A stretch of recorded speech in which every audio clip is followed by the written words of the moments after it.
click কৰিছে হৈছে নে বৰ্গ 2 ৰ বৰ্গমূল আমি যেতিয়া ওলালে আমি জানো যে বৰ্গমূল ওলালে ভাজক আৰু ভাগফল একে সংখ্যা হ'ব লাগে অৰ্থাৎ 2 ৰ ওচৰৰ অকমান ভালটা 2 ৰ ওচৰৰ বৰ্গ সংখ্যা 2 ৰ ওচৰৰ বৰ্গ সংখ্যা কি আছে 1 আৰু 4 4টো দুইতকৈ ডাঙৰ 1 টো কিমানৰ বৰ্গ 1 ৰ বৰ্গ গতিকে 1 1 গুণ 1 দিলো আমি দিকিনে আমি বিয়োগ কৰিম 1 থাকিল নমাবলৈ সংখ্যা আছে নেকি নমাবলৈ সংখ্যা নাই যদি নাথাকিলে আমি দশমিক দিম দশমিক দিলে আমি কেইটা শূন্য দিব পাৰো হৰণ অংকত আমি এটা শূন্য দিব পাৰো কিন্তু আমি যেতিয়া বৰ্গমূল ওলাম দশমিক দিয়াৰ লগে লগে দুটা শূন্য দিব লাগিব দুটা শূন্য দিলো দি কেনে ইয়াক আকৌ হৰণ কৰিব লাগিব কিহেদি হৰণ কৰিম ইয়াতে প্ৰথম যেটো ভাজক আছে ভাগফল আছিল তাৰ দুগুণ অৰ্থাৎ 1 পূৰণ 2 এই 2 লৈ ইয়াতে 2 টো হ'ল যে 2 ৰ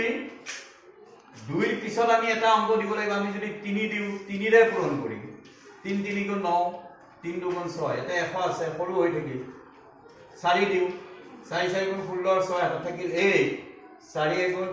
4 2 গুণ 8 1 9 96 গতিকে 4 বাৰ 4 বাৰ দিওঁতে কিমান হ'ল এতে 96 হ'ল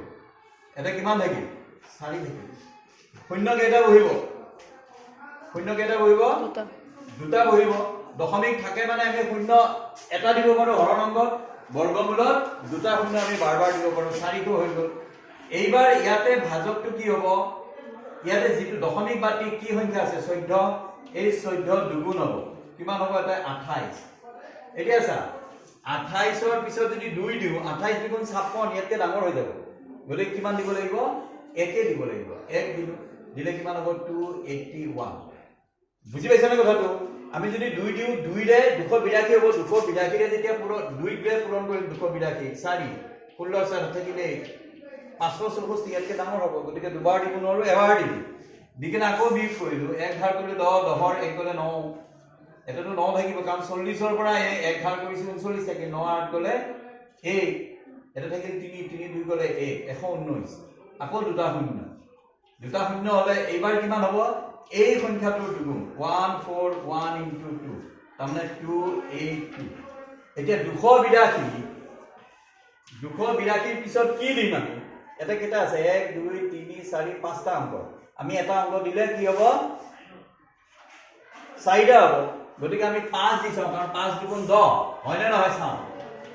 নহব এটো 5 কাৰণ 5 8 গুণ 40 ৰ গুণ 8 থাকে 4 5 দুগুণ 10 4 14 তে কিমান আছে 11 হে আছে ৰে লাষ্টৰ দুটা কৰি চালে হ'ল তেইমা ঘৰৰ জলবা কিবা আছে গতিকে 5 বাৰ দিলে কি হৈ গ'ল ডাঙৰ হৈ গ'ল গতিকে কেইবাৰ দিম আমি 4 বাৰ দিছাম 4ও আমি এতে পূৰণ কৰিছাম 4 1 গুণ 32 ৰ 2 হাতে থাকিল 3 4 গুণ 8 3 11 গতিকে এটা 9 আছে গতিকে যাব 4 4 গুণ 16 ৰ 6 মই কি কৈছো বুজি পাইছানে 4 8 গুণ 32 ৰ 2 হাতে থাকিল 3 4 4 গুণ 4 গুণ 8 3 11 112 এটা 119 আছে গতিকে 4 বাৰ যাব আমি দিব পাৰো 4 4 গুণ 16 আছে হাতে থাকিল 1 4 গুণ 8 1 9 4 8 গুণ 32 ৰ 2 হাতে থাকিল 3 4 গুণ 8 3 11 তাৰ মানে 4 বাৰ দিলে কিমান হয় আমাৰ 11296 এটা থাকিল 4 এটা থাকিল 9 9 গলে 0 8 8 2 গলে 6 আৰু কৰিব নালাগে আৰু গতিকে বৰ্গমূল 2 সমান কিমান পালো 1.414 আৰু কিবা কিবি ওলাই থাকিব আমি 2 দশমিক স্থানলৈ লিখিব লাগে মানে এটো 4 হোৱা কাৰণে 1.1441 এ ৰাখিম এটো যদি 5 হলেতেন এই বাকি নিয়ম একেই 5 হলে ইয়াতে 1 এটা বঢ়াই দিলে ঠিক আছে এটো ৰেকৰ্ডিং মই কাৰণে কৰিলো গ্ৰুপত দি দিলে যদি কিবা অসুবিধা হয় চাই দিম ঠিক আছে